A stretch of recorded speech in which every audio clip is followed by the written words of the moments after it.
तो सर अब जब बात कर्म की आ ही गई है तो आजकल का वो जो दौर है जी, उसमें कर्म करने से हर कोई पीछे हट रहा है। हाँ, चाहे वो ट्रैफिक के रूल्स मानने में हो, वो भी एक कर्म है। ठीक है, चाहे अपने लिए कुछ काम करने में, हाँ, चाहे सोसाइटी को कुछ देने में, या हाँ, किसी जॉब में है तो वहाँ सिंसियरली प्रोडक्टिवली काम करने में, वो हर टाइप की जो चीज़ है ये कर्म है। हाँ जी। अब इस कर्म को करने के लिए लग रहा है ढेर सारा आजकल मोटिवेशन, इसलिए हाँ, शायद मोटिवेशन का एक बहुत बड़ा खजाना इंटरनेट पे भी है। कई स्पिरिचुअल गुरु भी हैं, किताबें, लेकिन उसके बाद भी लोग मोटिवेटेड ही नहीं हो पा रहे हैं। हाँ, तो मोटिवेशन की डेफिनेशन हाँ, आपके हिसाब से क्या है कि वो सेल्फ मोटिवेशन होता है, हाँ, या कोई हमें आके बोलेगा नहीं तू ये कर सकता है, हाँ, ये तुझे करना चाहिए, हाँ, तो वो मोटिवेशन होता है? देखिए, दुनिया में दो तरह के लोग होते हैं। एक तरह के लोग होते हैं जिन्हें हम कहते हैं इंटेंसिव बायर। हम जब सेल्स की बात करते हैं दो तरह के बायर्स की बात करते हैं, खरीदार। एक होते हैं इंटेंसिव बायर, एक होते हैं रेफरल बायर। इंटेंसिव बायर कौन है? जैसे मैंने सोच रखा है कि मुझे ये वाली मूवी आएगी तो देखना है, मुझे इससे कोई फर्क नहीं पड़ता कि कोई क्रिटिक्स उस बारे में क्या बोल रहा है, मुझे कोई फर्क नहीं पड़ता कि लोग क्या कह रहे हैं, मुझे देखना है तो मुझे देखना है। I am intensive buyer. लेकिन बहुत सारे लोग हैं रेफरल बायर। मैं आकर बताऊंगा यार कमाल फिल्म देखी, आपको देखना चाहिए, तो वो देखेंगे, तो करेंगे वो। तो दो तरह के लोग हैं। एक जो सेल्फ मोटिवेटेड है कि जैसे आपने मुझे कॉल लगाया, कल ही हमारी बात हुई कि हमको एक पॉडकास्ट रिलीज करना है। मैंने सोचा कि यार ये बढ़िया मौका है कि आपसे बात करने का मौका मिलेगा। मैंने बताया it is like being at home, और मैं भी जब कभी आप में से किसी को कॉल लगाता हूँ तो आप हमेशा उपलब्ध रहते हो। It is not about give and take, it is about love, कि आपने मुझे प्रेम बताया तो मैं भी तो प्रेम प्रदर्शित करूँ। बिल्कुल। तो सेल्फ मोटिवेशन, आपको वापस कॉल भी ना करना पड़े कि आप कितने बजे आ रहे हो। It is all about self motivation कि मैं कॉल करके कहूँ कितने बजे आ रहा हूँ। सुबह आपका मैसेज आया और मेरा फॉलो अप कॉल कुछ भी नहीं था। It is self motivation. लेकिन दुनिया में सेल्फ मोटिवेटेड लोगों की कमी है। मैक्सिमम लोग वो हैं जिनको मोटिवेशन देना पड़ता है, जिनको रिमाइंड करवाना पड़ता है। और मजे की बात यह है कि दोनों में से अच्छा बुरा कोई नहीं है। दोनों लोग दुनिया में इस तरह के लोग हैं। जैसे लंका पार जाना था, पता लगाना था माता सीता कहाँ हैं, दो लोग थे। एक थे अंगद, अंगद ने कहा मैं जाऊंगा। जामवंत कहते हैं तुम जाओगे तो सही, वापस कैसे आ पाओगे, मुझे इस बारे में शक है। और एक किनारे बैठे गुमसुम से चुपचाप नीचे देख रहे थे हनुमान। तो जामवन उनके पास जाके कहते हैं कि कवन सो काज कठिन जग माही, जो नहीं हो ये तात तुम पाही। वो कौन सा दुनिया में काम है जो तुम नहीं कर सकते। और जैसे ही कहा कि राम काज लगी तव अवतारा, तुरत भयउ पर्वताकारा। पर्वत के आकार हो गए। कैसा आकार? कनक भूधरा कार शरीरा, समर भयंकर अति बलबीरा। 3 शब्दों ने मोटिवेट कर दिया। एक कहा तुम्हारा जन्म काहे के लिए हुआ है? राम काज करने के लिए। और कहते हैं कि कनक समान इतना बड़ा विशालकाय शरीर हो गया और लंका लांघने के लिए तैयार हो गए। तो कई बार जामवंत चाहिए हनुमान के लिए, तो वो हनुमान होते हैं। तो मुझे लगता है कि मोटिवेशन की ज़रूरत दिखाई पड़ रहा है कि बाहर से भी होती है। उसके बाद सेल्फ मोटिवेशन काम करेगा। तो मोटिवेशन जहाँ से मिल जाए मुझे लगता है वहाँ से लेना चाहिए, वहाँ से मोटिवेट होना चाहिए।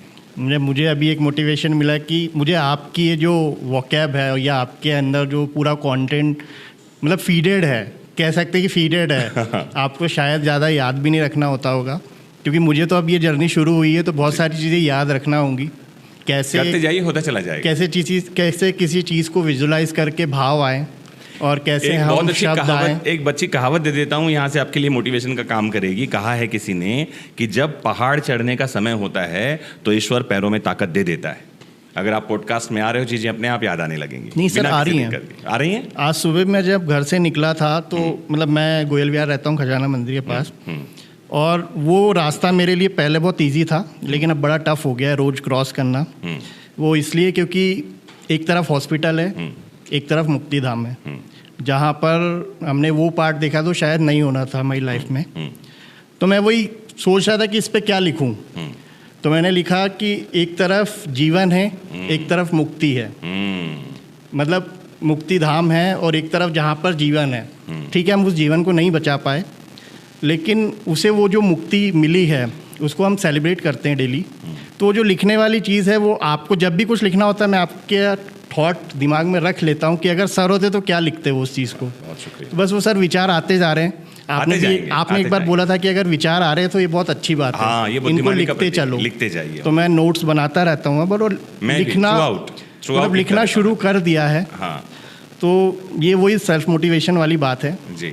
अब सर, चूँकि आप स्कॉलर भी हैं अभी, मतलब मुझे अभी भी पता पड़ा कि आपने एक और पीएचडी की है। हाँ जी, तो कल ही पीएचडी पूरी हुई है। तो क्या वो सब्जेक्ट और ये मोटिवेशन कहाँ से आता है कि पीएचडी के बाद भी पीएचडी लगातार करते रहें? देखिए, मुझे लगता है कि क्योंकि मैं स्टूडेंट से जुड़ा हुआ हूँ और मैंने बहुत पहले एक कहानी पढ़ी थी कि एक व्यक्ति गौतम बुद्ध के पास आया और आकर पूछता है कि युवा कौन है और बुजुर्ग वृद्ध कौन है। जैसे कई बार हम इंटरव्यूज़ लेते हैं, स्टूडेंट हॉबी में लिख कर आते हैं बुजुर्गों से बात करना। मैं छूटते ही पूछता हूँ कि तुम्हारी नज़र में बुजुर्ग कौन है? तो वो कहते हैं वो जो 60 साल से ऊपर के हैं। तो फिर मैं पूछता हूँ तुमको शक्ल देख के कैसे पता चला वो 60 साल का है? क्या आधार कार्ड मांगते हो? और जिस आदमी की उम्र अभी 59 ईयर्स 9 मंथ्स या 11 मंथ्स हुआ है, उसमें क्या खराबी है? एक महीने में क्या बदल जाएगा? तो वो शॉक्ड हो जाते हैं, तो हमने सोचा ही नहीं। तो इसका आंसर बुद्ध देते हैं। बुद्ध कहते हैं जिसने सीखना बंद कर दिया वो है वृद्ध। अब चाहे वो 10, 15, 20, 25 साल का क्यों ना हो। हाँ, जिसने सीखना बंद कर दिया वो वृद्ध है, और जो लगातार सीख रहा है वो युवा है। और मुझे लगता है कि युवा बने रहना हमेशा ज़रूरी है। इसके लिए क्या करना पड़ेगा? सीखना पड़ेगा। तो मैं कभी भी सोचता हूँ कि मैं टीचर या गुरु बनने की जगह स्टूडेंट रहना पसंद करता हूँ। तो स्टूडेंट रहने के लिए क्या ज़रूरी है? स्टूडेंट आईडी कार्ड मेरे पास अभी तक था। अब 1-2 दिन में किसी नए कोर्स में एनरोल हो जाऊँगा, फिर स्टूडेंट बना रहूँगा। स्टूडेंट बना रहना मुझे बड़ा पसंद है, सीखते रहना, इसलिए मैं कुछ ना कुछ कोर्स करता रहता हूँ। Throughout my life, I am pursuing various kinds of courses.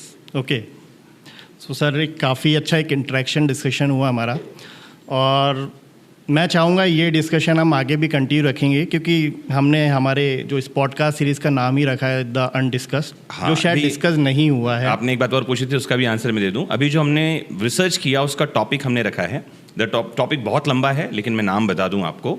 Topic है effective implementation of protection of women from domestic violence in 2005 in empowering women in India. This was the research topic of mine.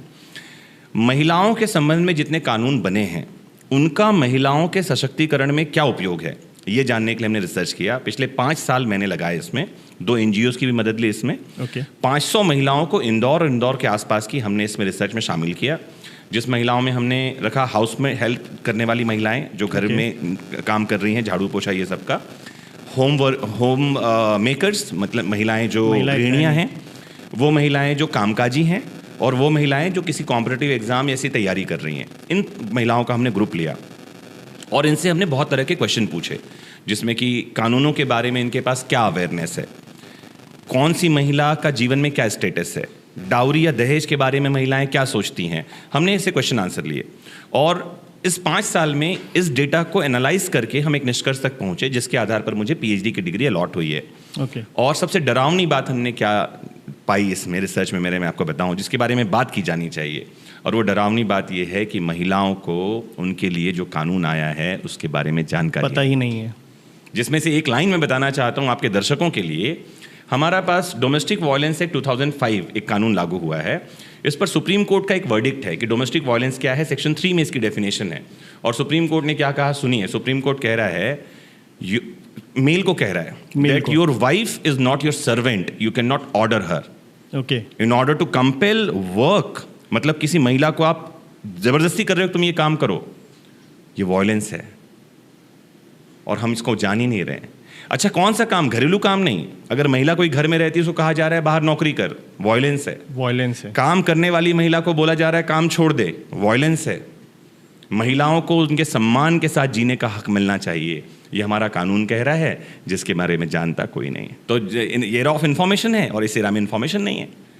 तो हमारे research का सार ये है कि अगर जितने कानून बने हुए हैं महिलाएं उन कानूनों को जानेंगी तो उनको एक बहुत इंपॉर्टेंट बात यह है कि मिसयूज कानून का हटेगा और साथ ही वो एम्पावर भी होंगी। और मुझे लगता है कभी एक पॉडकास्ट हम इस बारे में भी जरूर करें। मेरे पास खूब कुछ कंटेंट है इस बारे में बोलने के लिए। बिल्कुल ज़रूर सर, हम लोग तो चाहेंगे भी कि जो आपके पास नॉलेज है वो आगे लोगों तक भी फॉरवर्ड हो। जी।